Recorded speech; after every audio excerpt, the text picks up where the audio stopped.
Your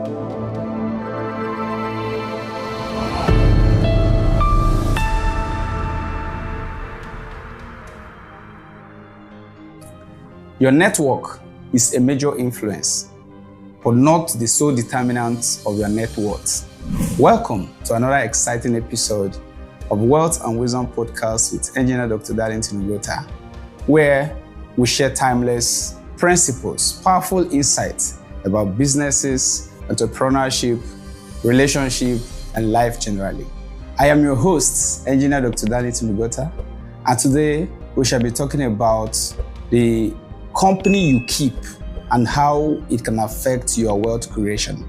That is the power of association.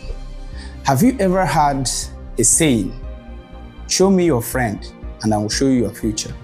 It is true because your friends have direct impact on your mindset, your habits, and ultimately your finances.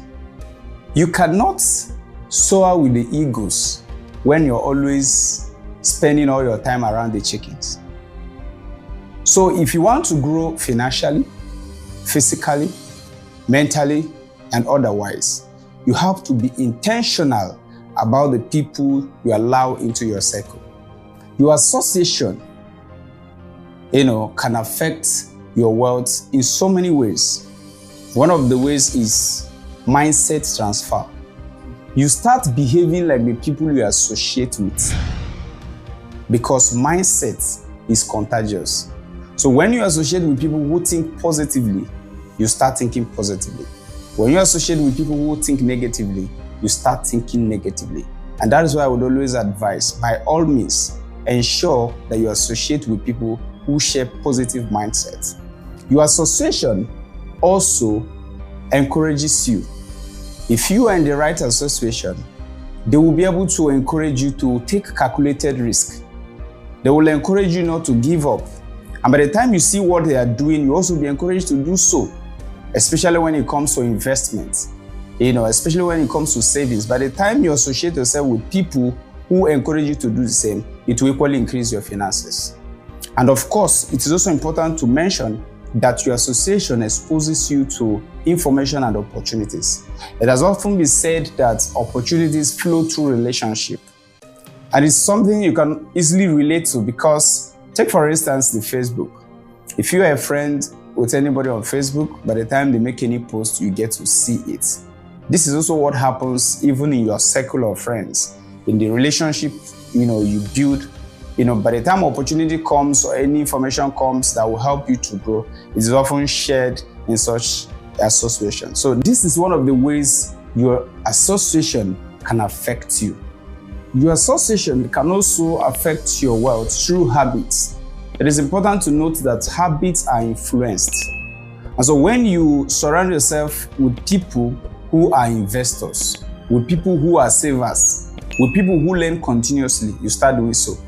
But when you find yourself in a mix of people who are spenders, people who don't invest, people who spend recklessly, before you know it, you become one of them. And that is how it happens. So your association also affects your habits. Let me tell you a story about a boy. His name is John. John, growing up, had wanted to be a very successful entrepreneur. But unfortunately, John found himself in the midst of, people who don't believe in that kind of dream. And so most of the times, John would want to share his business ideas, but they wouldn't listen to him because in that environment where John found himself, they believe that success is by luck. And then most of the times, those who eventually make it in life are people who have connections. And John, as somebody who, came from a poor background, didn't believe in that. And so John had always known that wealth starts in the mind. It's about your thinking and your belief. And so one day, John was, called for a seminar that was held in their local community. So when he got there, he saw people that were discussing about business. He saw people that were talking about savings, investments, budgeting, and certain principles of financial intelligence. And John got interested and decided to associate himself with these people.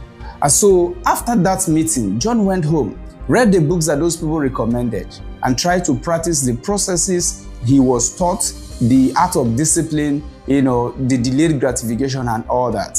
And after some time, he decided to go into business, because in the course of that meeting, he learned how to start small, smartly.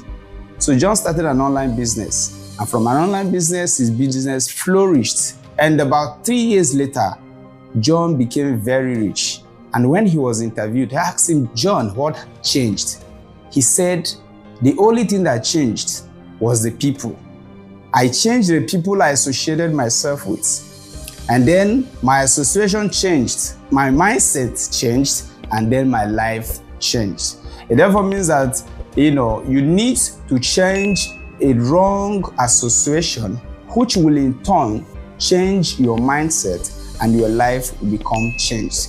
Always surround yourself with mentors, people that have gone ahead of you, so that they can inspire and encourage you to grow. Connect with your peers that have ambition, people who are growth focused and not people that want to spend on trends. Always identify with people who practice integrity, hard work, and wisdom as friends. Avoid people that complain too much, because they have a way of draining your energy and motivation. As much as possible, avoid negative thinkers, because they have a way of affecting the way you think. And unconsciously, you begin to think like them. Avoid financial reckless friends. These are people that believe that you have to spend all of it today, that tomorrow will naturally take care of itself. Anybody who wants to grow would always know that there is a future. And that future, you start working for it from today. So when money gets into your hands, take a part of it to invest, before you even start spending for other things that you need. And this way, you'll be able to build your future. Avoid friends that will make you to spend all the money you get recklessly and immediately. It has always been said that your network often determines your net worth. But guess what? If you belong to a powerful network and you lack basic personal responsibilities, it will be difficult to make wealth. When I talk about basic personal responsibility, I mean, firstly, the decisions you make, your discipline, your values, and the actions that you take. These are your personal responsibilities. And if you do not implement these personal responsibilities, regardless of the kind of network you find yourself, your net worth will still be low. You see, your network provides you the environment, the exposure, the opportunity. But it is your responsibility to bring vision, discipline, value, and the necessary action that will help you to make wealth. So when somebody tells you that your network determines your net worth, you should also know that without these personal responsibilities, even if you are in a very high network, your net worth will still be low. Remember, if you are in the right network, it amplifies your growth. But if you are in the wrong network, it drains your growth and in some cases could destroy your potentials. But your personal responsibility is what will ultimately convert your network to your net worth. Cheers.